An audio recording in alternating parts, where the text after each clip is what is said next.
नमस्कार दोस्तों, अपने पाठशाला चैनल पर आप सभी का हार्दिक स्वागत है। तो मित्रों, कैसे हो आप सभी? मैं आशा करता हूं कि आप सभी स्वस्थ होंगे, मस्त होंगे और निरंतर अपनी पढ़ाई में लगे हुए होंगे। तो मित्रों, मैं फिर से हाजिर हूं एक नए टॉपिक के साथ में। और आज की हमारी जो क्लास है ये बहुत ही छोटी सी क्लास होने वाली है, लेकिन छोटी होने के बावजूद भी यह है 1 घंटे वाली क्लासों का मुकाबला करने वाली क्लास होगी। तो आज की कक्षा में हम आदिकाल की जो प्रमुख रचनाएं और आदिकाल के जो प्रमुख रचनाकार है, यानी प्रमुख रचनाकार और उनकी रचनाओं की चर्चा करने वाले हैं।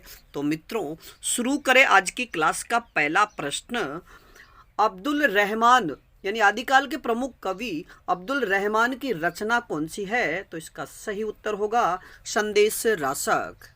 अगले प्रश्न की बात करें तो नरपति नालह यानी आदिकाल के रासो काव्य में वीर गीत काव्य के नाम से प्रसिद्ध रचना बीसलदेव रासो के रचयिता नरपति नालय, यानी नरपति नालय की रचना का नाम क्या है? तो बीसलदेव रासो, जो अपभ्रंश हिंदी में लिखा हुआ है।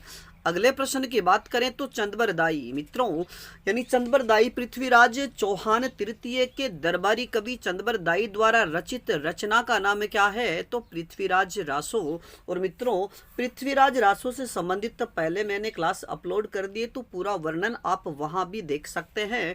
और पृथ्वीराज रासो की भाषा की बात करें तो ये डिंगल पिंगल शैली में, डिंगल पिंगल हिंदी में लिखी हुई रचना है। अगली रचना की बात करें तो रचनाकार है दलपति विजय। और आदिकाल के प्रसिद्ध कवि दलपति विजय की रचना का नाम क्या है? तो खुमान रासो, जो राजस्थानी हिंदी में लिखा हुआ बहुत ही महत्वपूर्ण रासो काव्य है। जगनिक की बात करें तो मित्रों यानी आदिकाल के प्रसिद्ध कवि जगनिक की रचना का नाम पूछ लिया जाए तो इसकी रचना का नाम होगा प्रमाल रासो। या प्रश्न पूछा जाए प्रमाल रासो के रचयिता कौन है? तो जगनिक। अगला प्रश्न, सारंगधर यानी आदिकाल के प्रसिद्ध कवि सारंगधर की रचना का नाम क्या है? तो हमीर रासो। या हमीर रासो के रचयिता कौन है? सारंगधर। अगली रचना की बात करें या रचनाकार है नल सिंह।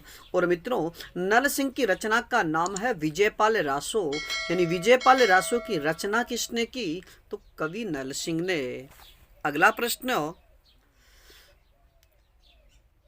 जल है कवि। और मित्रों, जल है कवि की प्रसिद्ध रचना का नाम है बुद्धि रासो। अगली रचना की बात करेंगे तो माधवदास चारण। और माधवदास चारण की प्रसिद्ध रचना का नाम क्या है? तो राम रासो। और राम रासो के रचयिता अगर आपसे पूछा जाता है तो माधवदास चारण। अगले रचनाकार है देलहन। और मित्रों, देलहन की प्रसिद्ध रचना कौन सी है? तो गद्य सुकुमार रासो। अगले कवि है श्रीधर। और मित्रों, श्रीधर की प्रसिद्ध रचनाओं की बात करें तो एक तो रणमल छंद और परिछत रायसा। अगर आपसे प्रश्न पूछा जाए कि रणमल छंद के रचयिता कौन है? तो श्रीधर। अगला प्रश्न, जिन धर्म सूरी की प्रसिद्ध रचना का नाम क्या है? तो स्थूलीभद्र रास्त। और अगर आपसे प्रश्न ये पूछ लिया जाए कि स्थूलीभद्र रास के रचयिता, तो जिनधर्म सूरी। अगले कवि हैं गुलाब कवि। और मित्रों, आदिकाल के जो गुलाब कवि है उनकी रचना की बात करें तो करहिया को रायसो, यानी करहिया को रायसो के रचयिता गुलाब कवि हैं। अगले कवि की बात करें तो शालिभद्र सूरी, यानी आदिकाल के प्रसिद्ध कवि शालिभद्र सूरी की रचना का नाम क्या है? भरतेश्वर बाहुबलीरास। अगले कवि है जोइंदू। और मित्रों, जोइंदू की प्रसिद्ध रचना अगर आपसे पूछी जाती है तो फिर सही उत्तर होगा परमात्मा प्रकाश। यानी परमात्मा प्रकाश के रचयिता कौन है? तो जोइंदू। अगली रचनाकार है भट्ट केदार।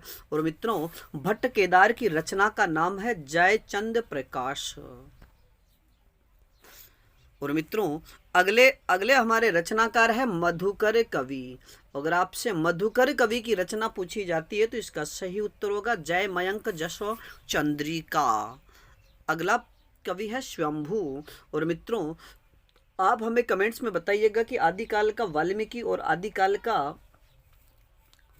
तुलसी किसे कहा जाता है, या आदिकाल का वाल्मीकि किसे कहा जाता है।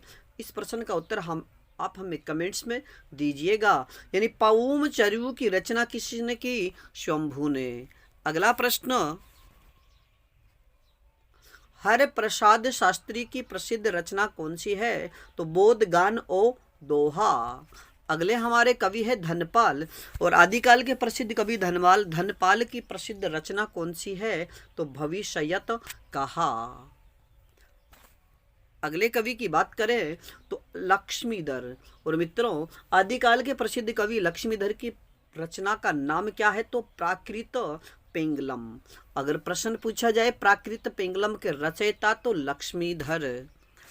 अगले हमारे कवि हैं अमीर खुसरो, और मित्रों याद रखिएगा कि अमीर खुसरो को तोता ए हिंद भी कहा जाता है। अब आप सभी से एक प्रश्न कि अमीर खुसरो के गुरु का नाम क्या था? यह प्रश्न आरपीएससी वरिष्ठ अध्यापक में पूछा हुआ है। तो अमीर खुसरो के गुरु का नाम आप हमें कमेंट्स में बताइएगा। अमीर खुसरो के प्रमुख रचनाओं की बात करें तो किस्सा चाहे पर दरवेश, खालिक बारी। और मित्रों अब हम चर्चा करेंगे आदिकाल के कवि विद्यापति की प्रमुख रचनाओं की। और मित्रों याद रखिएगा कि विद्यापति को मैथिल कोकिल के नाम से जाना जाता है। तो विद्यापति की जो आदिकालीन प्रसिद्ध रचनाएं हैं उसमें कीर्ति लता, कीर्ति पताका और विद्यापति की पदावली। और विद्यापति की पदावली की भाषा की बात करें तो ये मैथिली भाषा में लिखित है। तो मित्रों आज के लिए इतना ही, बाकी फिर मिलेंगे एक नए टॉपिक के साथ। तब तक आप अपने अध्ययन में जुटे रहिएगा, और अपनी पाठशाला बाय बीएन सर चैनल पर नए हो तो हमारे चैनल को लाइक, सब्सक्राइब और अपने मित्रों तक शेयर जरूर कीजिएगा। धन्यवाद।